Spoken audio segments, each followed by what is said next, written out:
Google ఒక innovative company అయితే మాది ఒక ఇన్నోవేటివ్ ప్రభుత్వం అన్నారు CM Revanth Reddy. Google and Hyderabad city పాత స్నేహితులు అని చెప్పారు. విద్య, భద్రత, మ్యాప్స్, ట్రాఫిక్, స్టార్టప్స్, ఆరోగ్యం ఇలా అనేక రంగాలలో గూగుల్తో కలిసి తాము పనిచేస్తున్నామన్నారు. 2007లో కాంగ్రెస్ హయాంలోనే హైదరాబాద్లో గూగుల్ తన మొదటి కార్యాలయం ఏర్పాటు చేసిందని, ప్రస్తుతం 7,000 మంది ఉద్యోగులు ఉన్నారని చెప్పుకొచ్చారు. గూగుల్ సేఫ్టీ ఇంజనీరింగ్ సెంటర్ GSECని సీఎం రేవంత్ రెడ్డి ప్రారంభించారు. ప్రపంచవ్యాప్తంగా ఉన్న సంస్థలు ఉత్తమ పెట్టుబడి అనుకూల రాష్ట్రం కోసం సెర్చ్ చేస్తే దానికి సమాధానంగా తెలంగాణ అని వస్తుందన్నారు. గూగుల్ సెర్చ్లో మొదటి లింక్ హైదరాబాద్ అని వస్తుందని ముఖ్యమంత్రి పేర్కొన్నారు.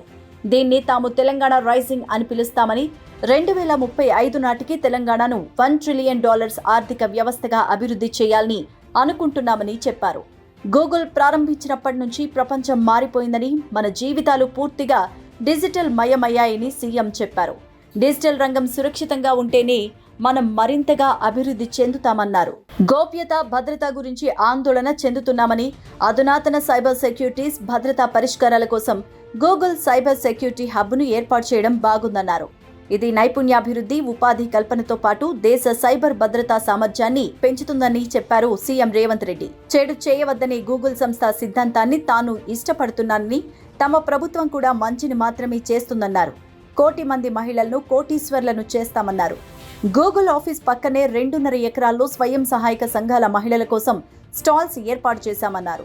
యువతలో నైపుణ్యాలు పెంచడంతో పాటు వారికి ఉపాధి కల్పించాలని అనుకుంటున్నామని, దీనికి గూగుల్ మద్దతు కావాలని కోరారు. తెలంగాణ రైజింగ్కు బ్రాండ్ అంబాసిడర్లుగా కావాలని కోరుకుంటున్నామన్నారు. నాణ్యమైన విద్య కోసం యంగ్ ఇండియా నైపుణ్య విశ్వవిద్యాలయం, young India integrated residential schools తీసుకువస్తున్నాం. విద్యార్థుల్లో నైపుణ్యాల పెంపు కోసం ఆనంద్ మహీంద్రా నేతృత్వంలో యంగ్ ఇండియా స్కిల్స్ యూనివర్సిటీ ఏర్పాటు చేస్తున్నామని వెల్లడించారు. గూగుల్ లాగానే ప్రభుత్వంలో భాగస్వామ్యులైన మహిళలు, యువత, రైతులు, పేదలు, మధ్యతరగతి, సీనియర్ సిటిజన్లు, పిల్లలకు ఉన్నతమైన జీవన ప్రమాణాలు కల్పించాలని తాను కోరుకుంటున్నామన్నారు. గూగుల్, తెలంగాణ ప్రభుత్వం కలిసి గొప్ప ప్రమాణాలను సృష్టిద్దామని పిలుపు ఇచ్చారు ముఖ్యమంత్రి రేవంత్ రెడ్డి.